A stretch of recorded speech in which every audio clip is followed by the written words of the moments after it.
भारत माता की।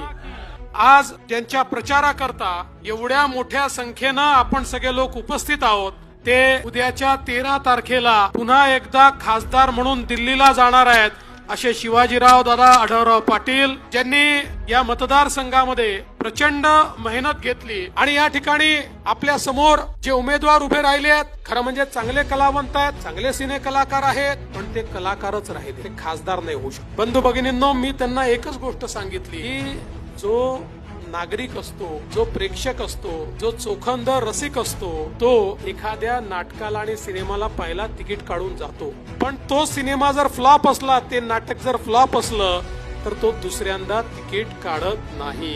आता यांचं असंच झालंय, 5 वर्षापूर्वी यांचं तिकीट आपण घेतलं, आता आपल्या लक्षात आलं सिनेमा फ्लॉप आहे, नाटक फ्लॉप आहे, या ठिकाणी आता पुन्हा यांना संधी आपल्याला देता येणार नाही। आणि आढळराव पाटील 5 वर्ष खासदार नव्हते तरी देखील पूर्णपणे या ठिकाणी आपल्याकरता काम करत होते आणि आपल्या समस्या मांडत होते।